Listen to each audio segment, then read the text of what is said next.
రెండవది, దేవుని నమ్మిన వారికి శాశ్వతమైనది ఏంటో చూద్దాము. రాజుల మొదటి గ్రంథము 10వ అధ్యాయము 9వ వచనాన్ని మనం చూస్తూ ఉన్నాం. నీ యందు ఆనందించి నిన్ను ఇశ్రాయేలీయుల మీద రాజుగా నియమించిన నీ దేవుడైన యెహోవాకు స్తోత్రము కలుగును గాక. యెహోవా అక్కడ రాయబడింది చూడండి ప్రియులారా, యెహోవా ఇశ్రాయేలీయుల యందు శాశ్వత ప్రేమయుంచెను గనుక నీతి న్యాయములను అనుసరించి రాజకార్యములను జరిగించుటకు ఆయన నిన్ను నియమించెను అనెను. ఎవరు మాట్లాడుతున్నారు ఈ మాట? షేబా దేశపు రాణి, గొప్ప జ్ఞానవంతుడట సొలొమోను. ఆయన జ్ఞానం ఏదో చూద్దామని వచ్చింది. ఆయన దగ్గరకు వచ్చిన తర్వాత ఆయన దగ్గర ఉన్నటువంటి పని వాళ్ళను, ఆయన రాజ్య విధానాలను చూసి దేవుని యొక్క గొప్పతనాన్ని చాటుతూ ఆమె అంటుంది, ఇశ్రాయేలుల అందరి మీద నిన్ను రాజుగా పెట్టిన దేవుడు తన శాశ్వతమైన ప్రేమను మీ మీద కనపరిచాడు అని అనింది ఆమె.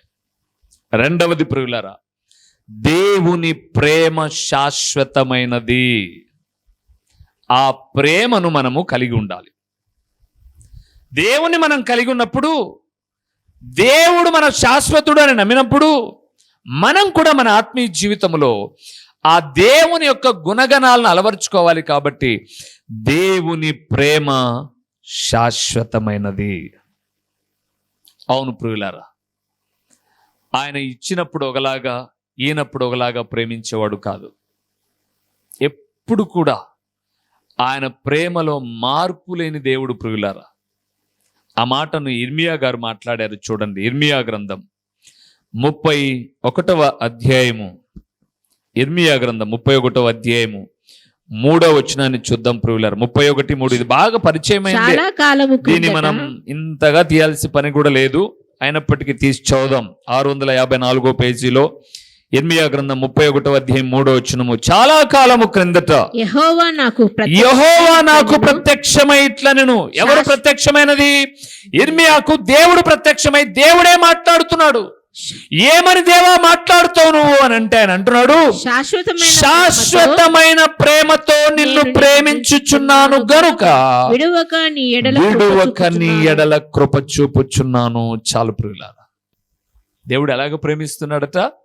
శాశ్వతమైన ప్రేమతో. అంటే ఆయన ప్రేమలో ఏమి లేదు? స్వార్థం లేదు. స్వార్థం లేదు ప్రియులారా. సహోదరులారా, మీ భార్య మిమ్మల్ని ఏదన్నా అడిగింది అనుకోండి, అది మీరు తీసినప్పుడు చూడండి ఆమె వైరాగ్యం ఎట్టుంటుందో. తీసినప్పుడు చూడండి, అడిగింది పొందుకోనప్పుడు చూడండి, ఇంట్లో పాత్రలన్నీ డబేల్మంటాయి. ఏం పిలిచినా కూడా రుసరుసలు పసపసలు. రా అన్నం తిందామంటే నాకు వద్దు పో అంటుంది. అంటే ఇప్పుడు ఆమె ప్రేమలో ఏముంది చెప్పండి? ఏముంది? స్వార్థం ఉంది. ఎందుకు?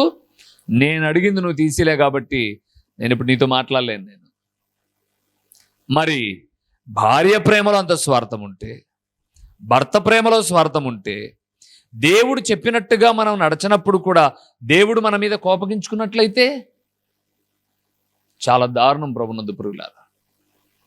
అందుకే ఆయన దీర్ఘశాంతము కలిగిన వాడు. ఆయన గురించి ఆయన మాట్లాడుతూ అంటున్నాడు, శాశ్వతమైన ప్రేమతో నేను నిన్ను ప్రేమిస్తున్నాను. కపట ప్రేమ కాదు నాది, నటన కాదు నాది.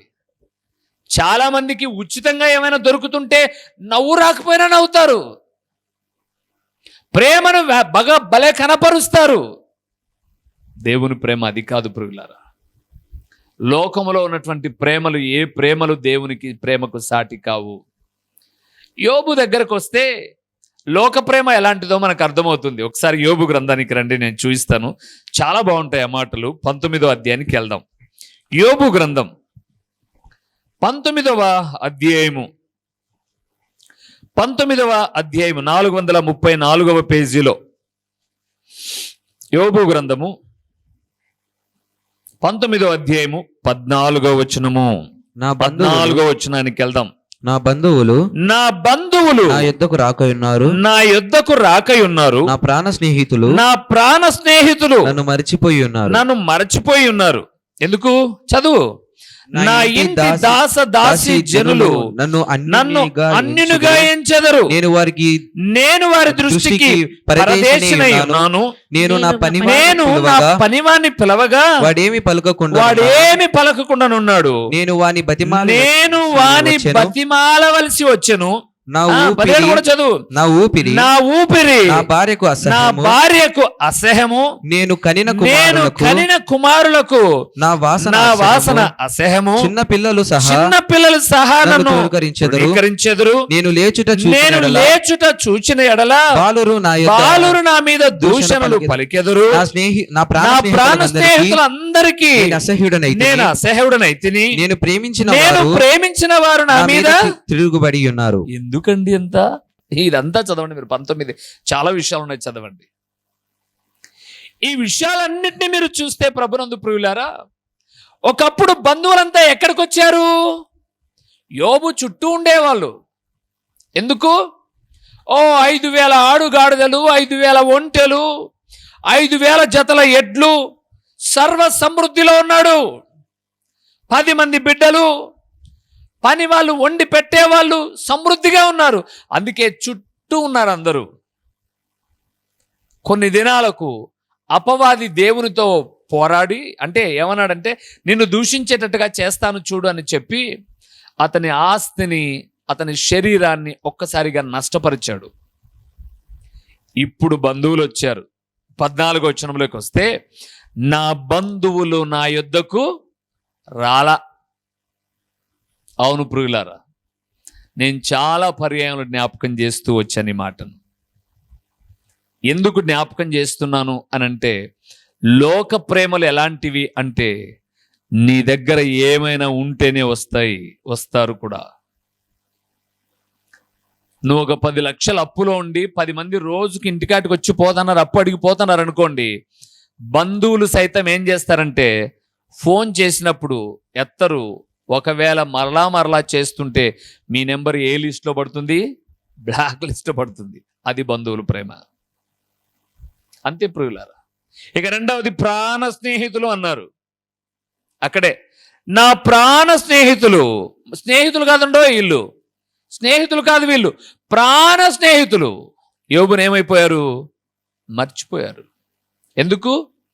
యోబు దగ్గర ఇప్పుడు ఏం లేదు. బంధువులు వేరన్నా, ప్రాణ స్నేహితులు వేరన్నా, నా లవ్వింగ్ వైఫ్ అన్నా ఈమె, నా భార్య. నేను ఇష్టపడి కాళ్ళు అరిగిందాక తిరిగి చేసుకున్నానన్నా. నీ భార్య కూడా చూడు, 17వ వచనానికి రా. నా ఊపిరి నా భార్యకు ఏందన్నా? అక్కడ ఏదో జరిగిందేమో కానీ మా విషయాల్లో జరగవు. చెప్పనా? లోకానికి సిగ్గు కలిగే రీతిగా కరోనా పాఠాలు నేర్పించిపోయింది ప్రియులారా. మీకు అప్పుడు సోషల్ మీడియా ఇంట్లో నుండి చూసే ఉన్నారు. భార్య ఆ పక్క గదిలో, భర్త ఈ పక్క గదిలో. ఎందుకు? భర్తకు కరోనా వచ్చింది. సో ఇప్పుడు కరోనా వచ్చింటే ఏంటండి, బ్రతికినా నీతోనే, చచ్చినా నీతోనే, భార్య భర్తలమండి మనం అని అనలా. భార్య ఏం చేసిందంటే వలకట్టెకు ఆ మోట్న కట్టింది, గెరిటె. వలకట్టెగా మోట్న గెరిటె కట్టి, అబద్ధంగా నేను చెప్పేది, అనంతపురంలో ఇదే పులివెందులకు చెందిన ఒక ఆడబిడ్డనిస్తే ఆమె చేసిన విషయం నాతో చెప్తే, అన్న ఇలాగ చేశానన్నా నేను ఏం చేయమంటావు అని చెప్పిన విషయం చెప్తున్నాను. నేను సోషల్ మీడియాలో చూసిన విషయం చెప్పట్లా. నేను ఇదే ఊరు ఆడబిడ్డ అనంతపురానికి ఇచ్చారు. ఒక LICలో పనిచేస్తాడు, అతనికి కరోనా వస్తే ఈమె అన్నం వాకిట్లోంచి తోసింది. తినగా కూర అయిపోయింది. ఇంకా కొంచెం కూర కావాలి అని అంటే, కూర కావాలంటే గెంటె ఎంత జంపు ఉంటుంది? వలకట్ట ఎంత జంపు ఉంటుందా? ఎంత ఉంటుంది గెంటె? మహా అంటే అడుగున్నర ఉంటుంది. ఇంత ఉంటుంది గెంటె. ఇప్పుడు ఇంత గెంటెతో ఆడవేయాలంటే ఏమవుతుంది? వాసన వస్తే, ఊపిరి పీల్చుకోవడానికి శ్వాస తగిలితే ఎక్కడ కరోనా వస్తుందో అని చెప్పేసి వలకట్టెకు గెంటె కట్టి, ఈ గెంటె పప్పును విల్లి కిటికీలో నుంచి, ఇదిగో పట్టు, ఏంటి పప్పు, ఇక యోబు వాస్తవ సంగతులు మాట్లాడుతూ వచ్చాడు. నా భార్య, నా దగ్గర నన్ను ప్రేమించిన భార్య, నా వాసన తనకు అసహ్యం.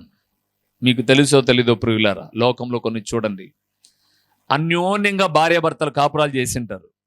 గుర్తుపెట్టుకోండి, అందంగా ఉన్నంత వరకు, ఆరోగ్యంగా ఉన్నంత వరకు అందరూ మేడ్ ఫర్ ఈచ్ అదరే. భర్త మంచాన పడ్డాడనుకోండి, అప్పుడు కూడా చూసుకుంటుంది. భర్తను ప్రేమిస్తుంది, భార్యను భర్త ప్రేమిస్తారు, కానీ వాళ్ళు కూర్చునే 1-2 ఎవరు ప్రేమించరు. ప్రేమిస్తారు ఎవరైనా? ఎవరు ప్రేమించరు.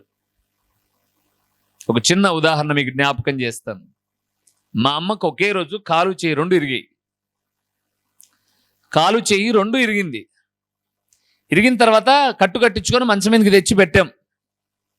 మంచం ముందుకు వచ్చి పెట్టిన తర్వాత డాక్టర్ ఏం చెప్పారంటే, మంచి ఆహారం పెట్టండి, వృద్ధాప్యంలో కాబట్టి కోలుకుంటుంది అని చెప్పారు. నేనేం చేస్తున్నా, ఎంచక్కా వెళ్ళేసి తలకూర ఒకసారి, ఆ నుంచి కైమా ఒకసారి తీసుకొచ్చి నేను చేయమని చెప్పేసి ఇస్తుంటే, వద్దుమ్మా నాకు తినబుద్ధి కాలే అంటుంది. అమ్మ తినలే అని చెప్తే నేను, ఏమ్మా నువ్వు తింటేనే కోలుకుంటామంట, తిను అని అంటే, తినాలని నాకు కూడా ఆశ ఉంది నాయన. తింటే లెట్రిన్ వస్తే ఎవరెత్తుతారని భయంతో తినలే అనింది. పిలిచి ఇదంతా విషయము అనంటే, నువ్వు తినొత్తా, నేను ఎత్తుతాను, నువ్వేం బాధపడాల్సిన పనిలే అనంటే, నవ్వు అనుకోండి, సంతోషం అనుకోండి, నున్నగా తిని పొద్దున సాయంత్రం కూర్చునేది. పసి బిడ్డలకు దుర్వాసన రాదు, పాలు తాగే బిడ్డలకు కూర్చున్న టాయిలెట్. మీరు నమ్మండి ప్రియులారా, నా భార్యని ఏదో గొప్ప చేయడానికి నేను అనుకోలా. ఆ దుర్వాసనకు నేనే నా తల్లికి ఆ చేరువ కాలేకపోయాను. కానీ దాదాపు 6 నెలలు మంచం మీద నుంచి లేచేంత వరకు పెట్టిన ప్రతి భోజనం, తింటున్న ప్రతిసారి వెళ్ళి, ఎందుకో తెలుసా, ఇరిగింది ఎడమ చెయ్యే, అన్నం తింటున్నది కుడి చెయ్యి, ఇప్పుడు ఇడిగింది ఎడమ కాలే, రెండింటిని మనిషిని పక్కకు పొల్లియాలి. ఇప్పుడు ఈ కాలు ఈ చెయ్యి ఇరిగింది, ఇప్పుడు టాయిలెట్ కూర్చునుంది, మనిషిని ఎట జరపాలి, కుడివైపుకు జరపాలి. ఒకవేళ చేతితో కడుక్కుంటుందేమో కదున్నా అని అంటే ఈ వైపుకు జరపాలి. ఈ వైపు జరిగితే ఈ చేయి ఆడుతుంది. ఇలాంటి మాటలు కోడళ్ళకు చెప్తే మనుషులకు వచ్చినట్టు వస్తాయి కోపాలు కదండి. యోబు భార్య అంటుంది, యోబు అంటున్నాడు, నా వాసన నా భార్యకు అసహ్యం. అవును ప్రియులారా, అసహ్యం. తర్వాత కూడా చూడండి, నేను కనిన కుమారులకు నా వాసన. బడి నుంచి రాగానే మన పిల్లలు డాడీ అని వస్తున్నారు. అబ్బా ఏమి డాడీనో. నన్ను అడిగితే ఒక దేవుని సేవకుడిగా, చదువు ఎరిగిన వ్యక్తినిగా చెప్తున్నానండి, నాన్న అనే పిలుపులో ఉన్న తీయదనం డాడీలో లేదు ప్రియులారా. మీరు పట్టణాలకు వచ్చి ఎచ్చులు నేర్చుకొని, నన్ను అడిగితే ఎచ్చులు నేర్చుకొని డాడీ అనిపించుకుంటున్నారు మీరు. కరెక్ట్గా ఏ రోజన్నా డాడీకి స్పెల్లింగ్ కూడా రాదు. నాన్న అనే కమ్మదనం, అమ్మ అనే కమ్మదనం మమ్మీ డాడీలో లేవండి. చెప్పుకోండి మీ పిల్లలకు, ఆ కమ్మదనం అందులో లేదు. ఇంకా మమ్మీ అంటే అర్థం ఏంటో కూడా మీరు తెలుసుకోండి. ఏంటి ఎవరో చెప్పారు ఇక్కడ ముందు, శవపేటిక. ఏం పిలిపించుకుంటున్నాం మనం? టౌన్ పోకడగలకి వెళ్ళిపోయాం. డాడీ అంటే గొప్పనా? ఎట్లా గొప్ప? నేను అడుగుతున్నాను, నీవు దేవుని ప్రథమ స్థానం పెట్టుకోకపోతే, దేవుని ప్రేమని పిల్లలు ఎరగకపోతే, ఇదిగో ఇక్కడ అన్నాడు, వృద్ధాప్యం వచ్చిన తర్వాత వాళ్ళేం పూసుకోవాల్సిన అవసరం లే, టాయిలెట్ అంతా నీ ముసలి వాసన వద్దు, పక్కకు బా అనేవాళ్ళు. అవును ప్రియులారా, ముసలి వాసన అని అంటే మన మాదిరి వృద్ధాప్యం వచ్చేసరికి 2 పూట్ల స్నానం చేయగలిగినటువంటి స్థితి ఉండకపోవచ్చు. సర్దుకుపోతూ ఉన్నప్పుడు వాసన. మరైతే ఇప్పుడు ఏం చేద్దాం? దేవుని ప్రేమ శాశ్వతమైనదైతే మన ప్రేమ కూడా వారికి అందించాలి. ప్రభునందు ప్రియులారా, డబ్బులు ఉన్నా లేకపోయినా, ఇచ్చినా ఇవ్వకపోయినా, గద్దించినా గద్దించకపోయినా ఒకే ప్రేమ ఉండాలి ప్రియులారా. ఇస్తే మంచి, ఇకపోతే చెడ్డ, ఇది కాదు ప్రేమ. ఒక సోదరి నాకు ఫోన్ చేసి ఏమని మాట్లాడిందంటే, అన్న మా నాన్నకు బాగలేదు, కారు ఇస్తారా అని అడిగింది. మీ నాన్నకు బాగలేకపోతే నేనెందుకు కారు ఇవ్వాలి? మీ నాయన చర్చికి వస్తాడా? రాడు. మరి మీ నాన్నకు బాగలేకపోతే కారు ఇదేం బాడకు కారా? బాడకు తిప్పుతున్నామా మేము? బాడకి కారేం కాదు కదా. సరే ఇస్తాను, డ్రైవర్ ఎవరు అన్నాడు. అంటే మా అన్న ఫ్రెండ్ ఒకతను ఉన్నాడు, చూసినోడు, వాడికి తోలేదు వచ్చు, వాడు డ్రైవర్ కాదు. లైసెన్స్ ఉందా? ఏంలా, డ్రైవర్ తోలుతాడు. అంటే ఇప్పుడు తోలి ఆడన పోయి తగిలిచ్చినాడు అనుకోండి, డబ్బులు ఎవరు కట్టాలా? నేను పోయి కట్టాలా? వాడు పోయి గుద్దితే నేను పోయి డబ్బులు కట్టాలా? లేదమ్మా, ఒక డ్రైవర్ని పిలుచుకొని వెళ్ళి ఇస్తాను కావాలంటే, ఆపద అంటున్నావు కాబట్టి వచ్చు అనేవాడికి నేను ఇవ్వనులే అన్నాను. ఆమెకి ఇప్పుడు నా మీద ఎంత కోపము అంటే, అసలుకు దేవుణ్ణి నమ్ముకున్నారే కానీ ఏం ప్రేమబ్బా. అంటే దేవుణ్ణి నమ్ముకుంటే వాడు పోయి వచ్చి రాని డ్రైవింగ్తో ఎవరినైనా గుద్దితే, ఎవరి పేరు మీద కారు ఉంది అని చెప్పేసి అంటే ఫలాని పేరు మీద అనంటే, ఈమె మీద ఉన్న ప్రేమను బట్టి నేను పోయేసి ఏడుండాలా? ప్రార్థన చేయకుండా ఏడుండాలా? బెయిల్ కోసం జైల్లో ఉండాలనా? ఇప్పుడు నేను చెప్పాలనుకున్న విషయం ఏంటంటే, అప్పుడు దాకా అన్న మంచోడు, సేవకుడు మంచోడు అనేది ఆమె. ఇప్పుడు ఆమె అంటుంది, అందరూ స్వార్థమే లేబ్బా. ఎందుకు? ఈమె డ్రైవరా? కాదు. పోనీ అన్న మీరే రండి అన్న, ఒక అన్న మాదిరి అట్లా కాదు. నేను జ్ఞాపకం చేస్తున్నాను, ఈ లోక ప్రేమలు ఎలాంటివంటే, ఇస్తే మంచి, ఇకపోతే అత్త ఒక 5,000 అత్త, పెన్షన్ వచ్చింది కదా. అత్త పెన్షన్ వెంటనే తీసి నీ దగ్గరే పెట్టుకోమనింది అనుకోండి, మా అత్త దేవత. మా అత్త ఎవరు? ఏది 3,500 పెన్షన్కే, 4,000 పెన్షన్కే మీ అత్త దేవత. పొరపాటుగా ఎప్పుడు అవసరమో అప్పుడు నాకు కావాలి కదమ్మా, ఏదైనా కొనుక్కోవాలంటే సారికి 10 రూపాయలు ఏడాడగాలి నిన్ను, నా దగ్గరే ఉన్నిలే, ఇదిగో 500 కావాలంటే పెట్టుకోనింది అనుకోండి, ఓయబ్బా 3,500కి పట్టుకోలేకుండా అబ్బా, ఇన్ని తిప్పుతారో మూతులు. డబ్బును బట్టే ప్రేమించేది. దేవుని ప్రేమ శాశ్వతం ప్రియులారా. కమర్షియల్ అయిపోయింది ఈరోజు, వ్యాపారం మాదిరి. మాకు ఎప్పుడు సంపాదించినావు నువ్వు? నన్ను అడిగితే ఇదే చెప్తా ప్రియులారా. ఏదైనా అడిగినప్పుడు పిల్లలు కానీ ఇంకోరు కానీ, ఎప్పుడు సంపాదించినావు నువ్వు సంపాదించినావు కదా. నేను సంపాదిస్తే నాకు హక్కు, నేను సంపాదించిన దాని మీద నీకేమి హక్కు? నేను పోయిన తర్వాత నువ్వు తీసుకో, నా హక్కు నీకే. కానీ నేను బ్రతికుండగానే నా సొమ్మంతా నీ చేతిలో పెట్టి, నేను బికారి మాదిరిగా నీ ఇంటికి వచ్చి గిన్నె పట్టుకొని బెగ్గింగ్ చేసుకోవాలన్నా, నేను అడుక్కోవాలన్నా? నువ్వు అంత ప్రేమమూర్తివన్న అయితే, అబ్బాయి ఇచ్చినా పర్లేదులే ప్రేమిస్తుంది, ఇచ్చినా పర్లేదులే ప్రేమిస్తాడు అని దగ్గరకన్నా రావచ్చు. నీ దగ్గర అంతా స్వార్థం. ముసలోళ్ళ వెనకల కూర్చున్నోళ్ళు కాలు చేయి అల్లాడుతాండగానే ఎవరికి ఏమి ఇచ్చి అనాథల మాదిరి బతకమాకండి దయచేసి. కాకండి, ఈ పక్కన పెద్దోళ్ళు, ఈ పక్కన పెద్దోళ్ళు మీ దగ్గర పెట్టుకోండి. మీరు రేపు డిశ్చార్జ్ అయిపోతున్నారు భూమి మీద నుంచి అంటే, అప్పుడు అందరినీ పిలిచి మంచిగా తెచ్చేయండి. అప్పుడు దాకా సమస్యలు వస్తాయన్నా అని అంటే, లోకంలో పోలీస్ స్టేషన్లు కూడా ఉన్నాయి. మేము బతికుండగానే ఏదో 10-20 సంపాదించుకుంటే దానికోసం అని మమ్మల్ని టార్చర్ పెడుతున్నారా అని చెప్పేసి ఆడికి పోండి. వాళ్ళు వినకపోతే ఒక నోటీస్ ఇప్పియండి లాయర్తో. ఏందన్నా ఇన్ని చెప్తాను అంటారా? నిజం ప్రభునందు ప్రియులారా, డబ్బుల కోసం ప్రేమించే ప్రేమ కాదు. హృదయ అంతరంగాల్లో నుంచి నీ సొమ్ము ఏదైనా ఉంటే నీ దగ్గర పెట్టుకో. నువ్వు ఈరోజు ప్రేమించావు అనుకోండి, నీకు కాకుండా ఎక్కడికి పోతుంది? ఎక్కడ పోతుంది? నువ్వు బాగా ప్రేమిస్తుంటే నిన్ను కాదని ఎవరికి పంచుతారు? ఏమన్నా నీకే కదా. అట్లుండాలి ప్రియులారా. ఇక్కడ మనం చూస్తే యోబు ఒంటరైపోయాడు.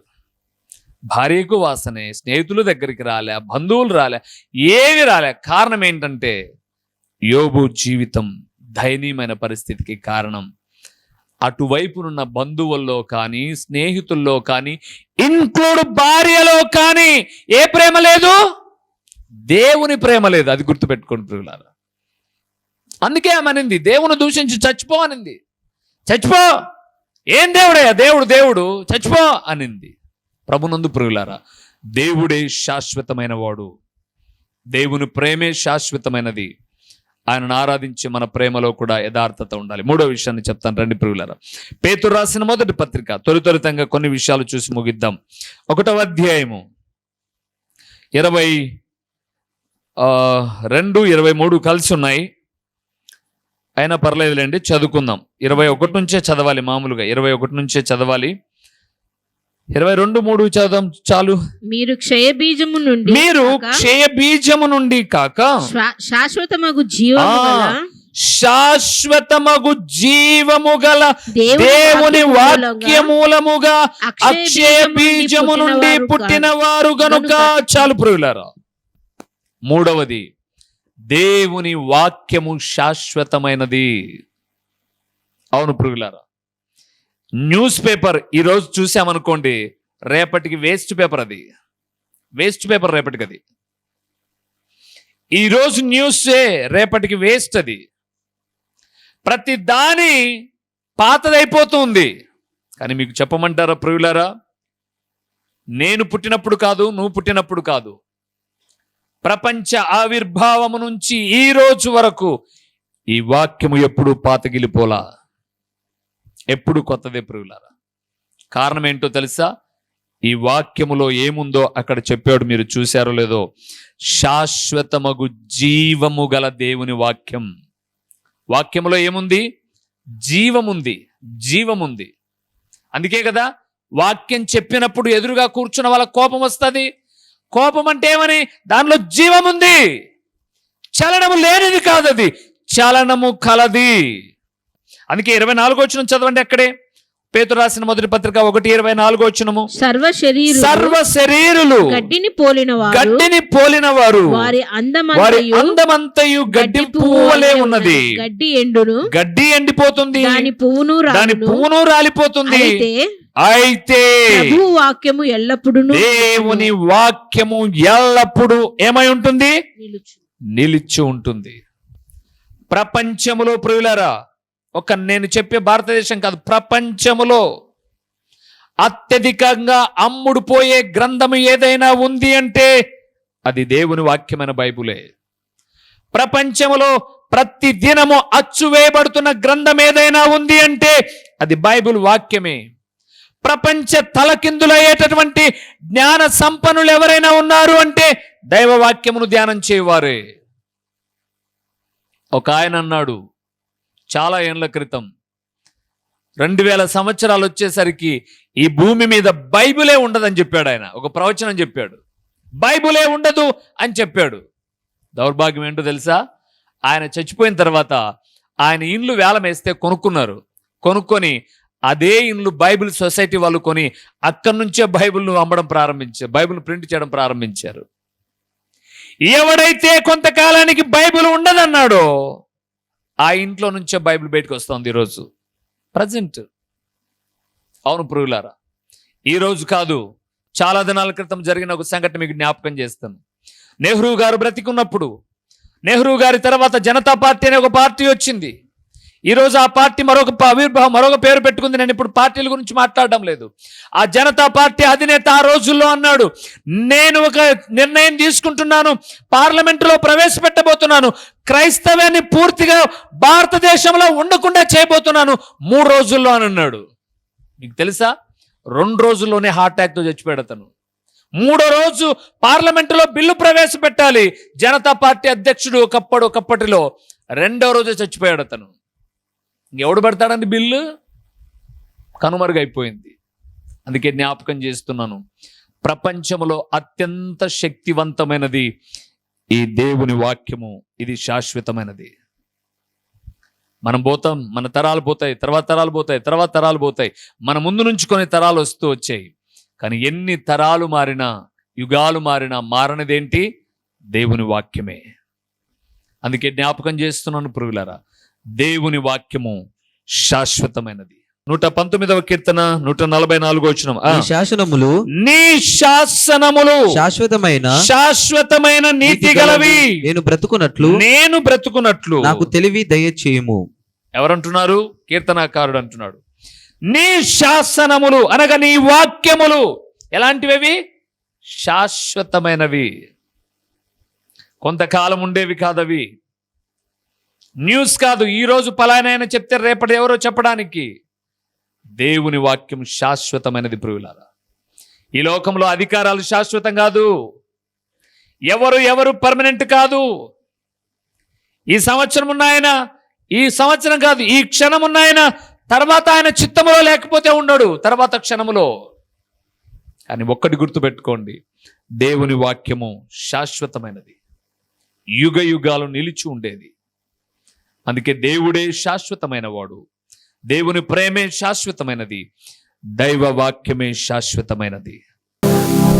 మన ప్రభువును రక్షకుడునునైన యేసుక్రీస్తుల వారి యొక్క ప్రశస్తమైన నామములో ప్రొద్దుటూరు పరిసర ప్రాంతాలలో ఉన్నటువంటి ఆత్మీయులైన దేవుని ప్రియబిడ్డలైన మీ అందరికీ శుభవందనములు తెలియచేయుచున్నాను. ప్రభునందు ప్రియులారా, దేవుని మహాకృపను బట్టి ప్రొద్దుటూరు ప్రాంతంలో హోమస్పేటలోని రాఘవరెడ్డి ఫంక్షన్ హాల్లో గడిచిన 2 సంవత్సరాల నుంచి జరుగుతున్న సువార్త కూడికను మార్చబడినది అని తెలియచేయుటకు సంతోషిస్తున్నాను. పైకి ఎక్కలేని అననుకూలతలో ఉన్నప్పుడు అందరము ప్రార్థన చేయగా ప్రొద్దుటూరు నడిబొడ్డున ఉన్నటువంటి ఒక స్థలమును దేవుడు మనకు లీజుకి ఇచ్చాడు. ప్రొద్దుటూరులోని గాంధీ రోడ్లో అనగా సూపర్ బజార్ రోడ్డులో కల్లూరు ప్రసాద్ రెడ్డి అనబడే ఎముకల డాక్టర్ హాస్పిటల్ ఎదురుగా ఈ సువార్త కూడిక, సాయంకాలపు సువార్త కూడికను ప్రారంభించాం. దేవునిందు ప్రియులారా, ఒక వాక్యము కొరకు మాత్రమే ఈ కూడికను ప్రారంభించాం. వాక్యము ప్రొద్దుటూరులో లేదు అని కాదు, కానీ మరింతగా దేవుని వాక్యము మీకు చేరువ చేయాలి అని, ప్రతిదినము టీవీలో వింటున్నటువంటి దేవుని వాక్యాలు మీకు ఆశీర్వాదకరంగా ఉన్నాయి అని, ఒక సంఘ ప్రాంత భేదము లేకోకుండా ఉదయకాలపు కొన్ని అననుకూలతలో కూడా చాలామంది ఆరాధనకు వెళ్ళలేని వారికి, దేవుని వాక్యము వినలేని వారికి ఒక సౌకర్యవంతముగా సూపర్ బజార్ రోడ్డులోని కల్లూరు ప్రసాద్ రెడ్డి హాస్పిటల్ ఎదురుగా ఒక క్రీస్తు ప్రార్థనా గృహము అనే ఒక స్థలంలో ప్రతి ఆదివారము సాయంకాలం 6 గంటల నుంచి 8:30 వరకు ఈ సువార్త కూడిక జరుగుతుంది. కేవలం దేవుని వాక్యము మాత్రమే ప్రకటించే ఒక ప్రణాళికతో, వాక్యమే అన్ని కార్యాలు చేయగలదు, వాక్యము మాత్రమే నెమ్మది ఇవ్వగలదు, వాక్యము మాత్రమే స్వస్థపరచగలదు, వాక్యము మాత్రమే సరైన మార్గములో నడిపించగలదు, వాక్యము మాత్రమే గొప్ప ఆదరణ ఇవ్వగలదు, వాక్యమే జీవాధారమై ఉన్నది అని తెలియచేయే అమూల్యమైన ఉద్దేశముతో ఈ ప్రతి ఆదివారపు సాయంకాలపు స్వార్థ కూడికను ప్రారంభించాం. ప్రియులారా, ఇప్పటికే అనేక మంది కూడికకు వస్తూ ఉన్నారు. మే 19వ తారీఖు 2024 ఆదివారపు దినాన ప్రారంభించాం. అనేక మంది కూడికకు వచ్చి దేవుని వాక్యం వింటూ దేవుని రాకడకు సిద్ధపడుతూ ఉన్నారు. మరి మీరెందుకు రాకూడదు? మిమ్మల్ని కూడా ఒక ప్రేమపూర్వకమైన ఆహ్వానాన్ని అందిస్తూ ఉన్నాం. రండి. వాక్యము కరువైపోతున్న చివరి దినాల్లో, వాక్యము దొరకని దినాలు రాబోతున్న దినాలలో ముందుగానే వాక్యాన్ని మనం ఒక నిర్దిష్టమైనటువంటి సందేశములతో, ఒక చక్కటి అంశ భాగములతో ప్రతి ఆదివారం సాయంకాలం 6 గంటల నుంచి 8:30 వరకు చక్కటి పాటలు, దేవుని స్తుతిస్తూ దేవుని వాక్యాన్ని పంచుకొని వచ్చిన మీ అందరి కొరకు నేను ప్రార్థిస్తాను. దేవుడు నూతన కార్యాలు చేయుటకు సామర్థ్యం కలిగిన వాడు. రండి. సూపర్ బజార్ రోడ్లోని కల్లూరు ప్రసాద్ రెడ్డి హాస్పిటల్ ఎదురుగా ఈ యొక్క సువార్త కూడిక ప్రతి ఆదివారము జరుగుతుంది. వీక్షకులైన మీ అందరినీ, ఆత్మీయులైన మీ అందరినీ ప్రేమపూర్వకంగా ఆహ్వానిస్తున్నాం. వచ్చిన తదుపరి మీరు నేను కలిసి ప్రభువును ఆరాధిద్దాం. వస్తారు కదూ? ప్రేమతో మిమ్మల్ని ఆహ్వానిస్తూ దైవజనుడు ఓ రూబేన్ గారు. ప్రభు పేరట మీకు వందనములు. మా చిరునామా దైవజనులు బ్రదర్ ఓ రూబేన్ గారు, క్రీస్తు ప్రార్థనా మందిరం, డోర్ నెంబర్ 1-10-386, నగరిగుట్ట, పులివెందుల, కడప జిల్లా. మీ ప్రార్థనా అవసరాల కొరకై సెల్ నంబర్ 9989067409.